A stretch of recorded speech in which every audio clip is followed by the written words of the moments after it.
Good morning, everybody. So I want to ask a question because I don't want to make an assumption. I think I know the answer to this, but I just want to verify.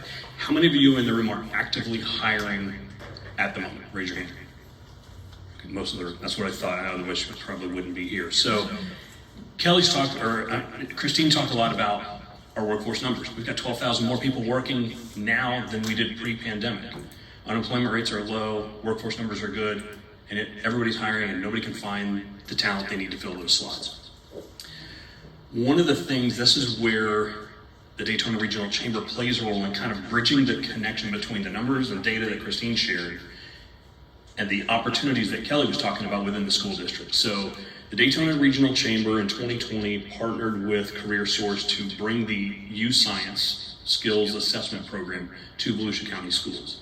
I want to give you a little bit of background on YouScience and kind of what that tool does and how it then provides an opportunity for you as employers to connect with students that are targeted earlier in their development and allow you to really kind of recruit more effectively than.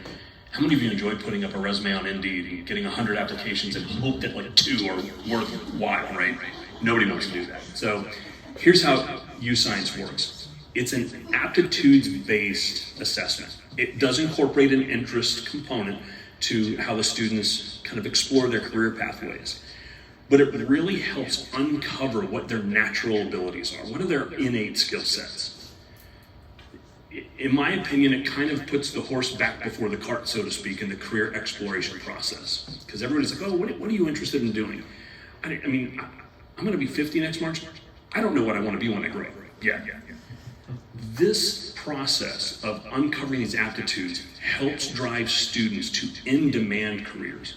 Interest-based surveys are still great. They have a place. There's a component to that. But what happens is interest-based surveys tend to drive them to traditional careers, arts and entertainment, education, social work, because that's what they're exposed to. Your interests are limited by what you have experience and exposure with. If you've never had anybody in your family who's worked in the world of architecture, how could you possibly be interested in it? You may not know anything about it. So that's why the aptitudes are so important. When students take this aptitude-based survey, more than half of their recommendations go to in-demand careers. So fields like architecture and engineering, IT, construction, advanced manufacturing. That's a critical component for us to develop a strong economy so that all of your businesses can succeed because you've got good, qualified, trained workers. The YouScience program is backed by the Vol Aptitude Battery. It's been verified with data through ONET, the Bureau of Labor and Statistics, the Department of Education, some others. It has been normed and verified through HUMRO, so it's a scientifically valid and based program. The way it works is students go through this assessment and it's done in modules, and each module is kind of like brain games. We've all taken the StrengthsFinder kind of a test, right? So the students will go through these things in areas like spatial visualization, sequential reasoning, idea generation, those kinds of things. The challenge is, and I put the then VP of YouScience through the ringer on this because I took the assessment. I said, all right, I'm going to kind of partner and promote this. 1, I want to know what I should have been doing all these years. 2, I would like to kind of know what it is that the students are going to experience. And so I took the assessment. And at the end of each module, when you complete it, it says, can you crush that? Can you rock that? I mean, it was just like, I had not felt that good about myself in a long time. But I asked Armando this question. I said, I'm not one for blowing smoke. So, I mean, this was instantaneously after I got done with the last question, this popped up. And I'm like, I don't know how well I did. I don't know how many I got right, any of that. How is it telling me that I did so well? And he said, because we're not measuring you against any other person. I said, then what's the point of taking the test? I'm competitive. I want to know how I did. Am I number 1? Am I number 100? I don't know. So he explained it to me. So this example here, let me see if the laser works. It doesn't. Okay. This bottom example where you've got these 6 images, right? This is a common like StrengthsFinders thing. You got to find which 3 have something in common. And there's always like a couple of easy pairs, and then you're struggling to find the third one.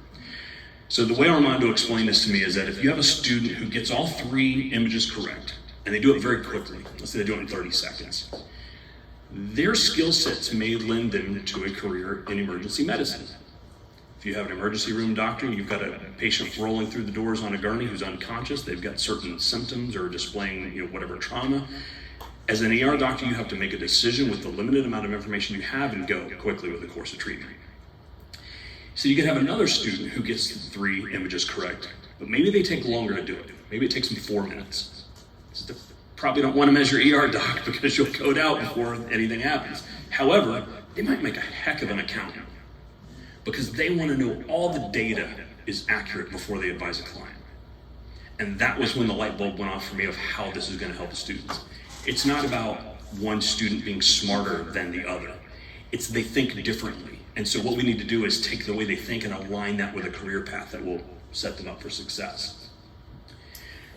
One of the things that they've found in their studies as they've rolled out YouScience is that it virtually eliminates bias based on ethnicity, gender. So these career pathways, and I think this maybe is even more important now than when I first discovered the program because we're struggling to find workers. So we need to be able to tap into the maximum potential of our workforce. Based on interest fits versus aptitudes, when you base it on your natural skill sets, there was more than a 3 times finding of a key industry fit for females than there was just based on interest. From an ethnicity standpoint, and you'll notice this goes across all demographics, the key industry fit of high in-demand economic careers was more than double based on aptitudes versus interest. So here's the key, and this is where kind of we tie this whole pipeline together from, they come from Kelly at Volusia County Schools, we're getting them into whatever their education might be required, and then we're going to connect them with you as the employers. We don't want students who are like, oh, I have to go to work today. We want students who are excited about coming to work for your organization. If we can find something that they're good at, something that they love, something that pays well, all of a sudden you're in that middle part where they've got the dream job. That's going to reduce your turnover. It's going to make them more productive in your organizations. You're going to benefit from their excitement. So who wins? It's across the board. And this is something that I found very few things in a variety of careers that I've participated in throughout my professional life that everybody gets a win. Usually somebody's got to give something up in order for something to succeed. It's students and families, Volusia County Schools, they're getting better guidance and career counseling because the students are excited about what they're talking about. Higher education's benefiting. The community at large, we're getting a better tax base. The business community, you have a more robust, talented pool of employees to hire from. And economic development, and Brad's heard this comment before, it was mentioned earlier about recruiting businesses and, hey, what's your talent pipeline? Can you support? I need 50 mechanical engineers over the next 10 years. Will you be able to support that? Prior to this, we could only say, yeah, Volusia County Schools is great. Here's our average SAT score. Here's our average GPA. It doesn't mean a hill of beans anybody in that district can do engineering. However, we can't see individual data because it's a violation of FERPA. It's a violation of student privacy rights. But we have access to the aggregate data, anonymized. So we can tell that prospective employer to the number how many students in grades 6 through 12 in Volusia County Schools not only have an interest in engineering, but have the aptitude to be successful for it. And I guarantee you it will exceed the number that they need to hire. So then comes to the point where, how do we connect them? How do we bring them in? And this is where the crux of our program today, and I thank you for being here. The Employer Connections Portal is the back end of it for the employer. So when the students go through, they take their assessments. When they get done, it'll give them about a 36-page profile on here's where your strengths lie. You did well in spatial visualization. You did great in idea generation. Logic was not quite as strong, but it goes through 14 different metrics that will align them with career paths. The Employer Connection Portal is where you can list your organization on this portal. It's free for you. I would hope that part of your support for this program would be support for the Daytona Regional Chamber as we're bringing this to the community. But this is an opportunity for you to plug in where you can then select the verticals in which you hire for your organization. So the students, when they finish their assessment, they can explore their career pathways. there's a next step for them that they can see, okay, who in my community hires for people in these careers? So from a recruitment standpoint, we want these students to understand they don't have to leave to have a great career. We don't have to lose them to Orlando or Jacksonville or Atlanta or Chicago or wherever. That's where keeping our community strong is going to really benefit. So if you've brought your laptop and want to register right now, pull it out and connect to the Wi-Fi. We'll talk through it. If you have not brought that with you, I'm happy to connect with you one-on-one afterwards, or you can walk through it yourself. It's not a difficult process. Probably easiest to Google Employer Connections Portal to get the link, but it is the link itself is opportunities.youscience.com. If you want to go through that, you'll list your first and last name, your email, phone number, what state you live in. You'll create a password that will get you started. You'll receive an email fairly quickly from YouScience just to verify that.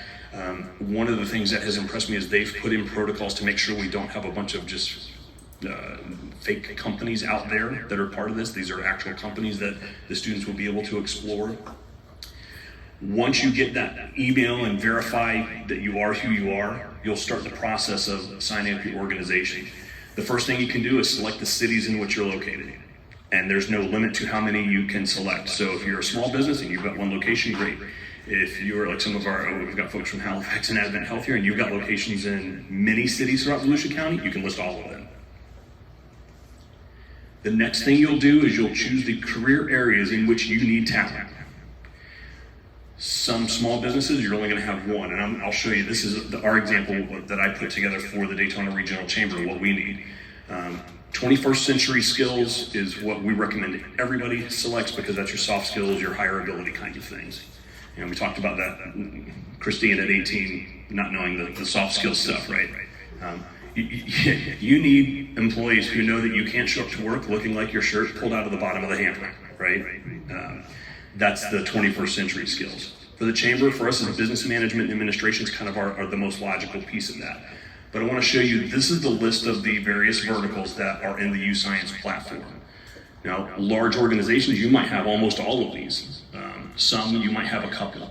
But there are a variety of things, and this matches the talent clusters and career pathways that the students are being kind of funneled into as they're uncovering their innate skill sets. And we will share this presentation with you afterwards, so you can see all these verticals. You can go online and get yourself registered.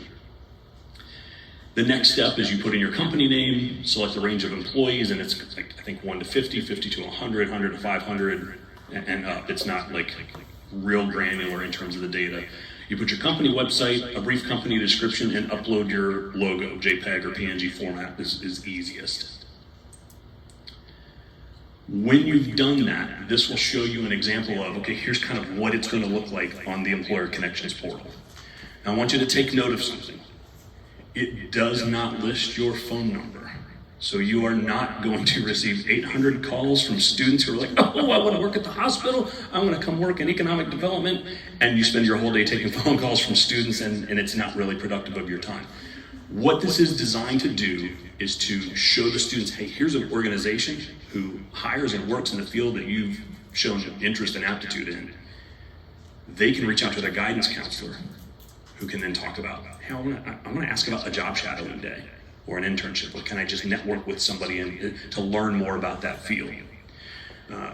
Conversely, you don't have to worry about violating a student's privacy because you don't have access to their individual data. But if you've got a particular need in your organization and you need a couple of interns, or maybe you need summer employees, then you can reach out to the school district and say, hey, I have a need for a couple of folks who could kind of do some junior accounting work for us. Which students are standing out in your finance academies? The school district can then make that connection. We were talking earlier about the recruitment and the connections being very targeted and very beneficial. And the goal is for that to be on both sides, yours as well as the students. Once you've got your logo and everything uploaded, you get a look at what it looks like. You can select the opportunities within your organization that you will offer to folks who are coming to you through the YouScience program. So you might have a preferred interview status, or it might be a higher starting wage, or you offer an apprenticeship or an internship. The last thing you'll list is a company contact. You'll need one to start, but then you also have the ability to list multiple contacts. So for those of you who've got HR folks in many different areas in your organization, they can all be listed and have access to this piece. When you're done, this kind of becomes once you're registered and logged in, this is your homie, so you can go in and check your profile. I want to offer some assurance that the first time you go through it is not the once and final time. That's forever and ever what it's going to be when you're on the website. You can always go back and update it because your hiring needs are always changing as your industry changes, as your needs change. This is where you can also invite other team members to be part of that. They can help guide that process. So with that, does anybody have any questions for myself or for Evelyn or Kelly or for Christine? Can I ask you a question? Just Sure. a quick question. So for the hospitals, for example, right? I've heard them referred to as being a small city. So if they're hiring in the cafeteria, which would be a hospitality type path, right? Or in a medical or in HR, can a business go in and have the HR with a person connected to that's only the HR contact and then somebody separate, or is it broken out like that for those businesses that is looking for multiple fields? Does that make sense? I think so. And I believe it will just be a matter of the organization making sure that people that are connected are aware, and that when the communication is done to the school district to say, hey, this is the area in which we need folks, and here's going to be the point of contact for that. So it's again, because the students aren't seeing who the various connections are at your organizations, they're not knowing, oh, I need to talk to this person. They just know, I had no idea Advent Health hired for, painters or cafeteria workers. And that illustrates another great point about this program. And people have always talked about, we're trying to open doors for people. And for me, here's where the benefit really was driven home for this. This is not about opening doors for students that they couldn't open previously. Because if they couldn't open them, that implies they were aware of them. This is about opening doors for students that they didn't even know existed. That is where the magic really happens. It's like, gosh, I didn't even think about that. I had no idea I'd be good at this field. I'll give you a quick personal history, because I'm kind of I wish this was around when I was in school, because I'm kind of the poster child for how this works. So when I was going into high school, I was going to be a civil engineer. That was my chosen career path. The reason that I was going to be a civil engineer was I had a family friend who had a firm. They didn't have children. They were looking for somebody to perhaps grow into the firm, and then when they got to a point where they would retire, a legacy to pass the firm on to. Cool. Sign me up, right?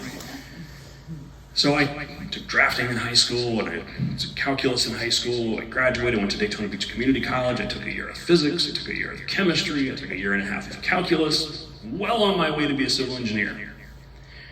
And then I took differential equations. Or maybe I should say differential equations took me, because it did not work out well. I took it twice at Daytona Beach Community College. Didn't pass it either time there. Transferred to the University of Florida, and I thought, oh, for sure, the community college professors are not that good. I'll go to UF, and clearly I'll pass it. Oh, no, it was me. So I got into college and was halfway through. And then what I thought I was going to do for the rest of my life all of a sudden wasn't an option. I'm like, oh, and now what do I do? In the end, it worked out for me. I made a career change that aligned still with my interest, and unfortunately had some skill in that area. I went into telecommunications, so I worked in radio and television for about 10 years. And I was just serendipitously in a university that had a top-notch program in that field. And so it worked out, but not the best practices by any stretch of the imagination. Had I gone through and had a tool like this, the students have access to their profile for up to 10 years after that. And I don't think there's even any really plan to turn it off. That's just the number that YouScience is using at the moment. So if a student, as Kelly mentioned, you get into high school, you do a job shadow day, you go, gosh, I thought I wanted to be a phlebotomist. That sounded great, and I didn't realize it was drawing blood. they're going to make a change in what they want to do. The great thing is they've got this profile that says, okay, that career didn't work out. Here are all these other options that I could explore. The choice of career pathway exploration rests 100% with the student. Their profile will tell them all the various career paths, how much education is required, and it can go from 18-month certificate at the ATC up to a PhD. The profile will also tell them if you want to explore this field, it will rank their career pathways based on how well it fits with their aptitudes and their interests. If they pick a fit that's a fair overall fit or a weak overall fit, they can still explore that and pursue that career pathway. Their profile will tell them, hey, in this field, here are the things that you're not as strong in that you're going to have to work on. So the one thing you can't measure in a student is their grit. They may have all the aptitude in the world, but if they really want something, eventually they'll get there. So that's one of the things I think is tremendous about this program. This is not like a dictatorial regime of a nation where you hit 6th grade, you didn't pass that math test, you're going, and this is your career path. You have no choice in that. We still are allowing the freedom for students to explore whatever career they want. Any other questions? Oh, come on. I mean, it's not quite 9. I know it's early, but come on. When do they take the YouScience assessment? Actually, a couple of times. So for those of you who are not aware, next week we will have our brand new superintendent starting at Volusia County Schools, Dr. Carmen Balgobin, who begins July 1. I've had some very early conversations with her. She previously served at the district as a deputy superintendent and was integral in the development of this partnership. I believe the conversations I've heard with her are that the target will be to first take it in 6th grade. And that middle school level is a smaller version of it. So what that age level assessment does is put them into career clusters, larger groups, not defined career pathways. Then the next step will be for them to take it in 9th grade. And in the 9th grade, the interest components will start to be added into that. It's a little bit more of a robust assessment. What that will do then is give them, hey, here are career pathways that you could start to explore. It's important because in 6th grade, the interests aren't developed yet. But how you think is there. Your spatial visualization skills at 6th grade are pretty much what you're going to have. That's how you're wired naturally. You get to high school, take the interest piece, then you can really start to explore the careers. 8th grade is where the state has career exploration built into the curriculum. It's part of the state guidelines. So we'll kind of start to explore that. 9th grade, let's take your assessment, find out what you're really interested in. That will then inform the electives you take and the programs you might explore and that kind of stuff. We may have them take it again in like 11th grade because you can reset the interest survey. So you never know what might happen in the life of a student that will change their passions or their interests. So we want to make sure that we're giving them current information. But by and large, it's not going to change a whole lot. Might a little bit, but not too much. So that's kind of the plan at this point. This past year was the first academic year we rolled it out, so we went across the spectrum. Every grade had an opportunity to take it. We had more than 11,000 students in Volusia County Schools take the assessment. It was great participation, but as we go forward to get more and more students out, it'll be those grade year specific assessments. So, yes.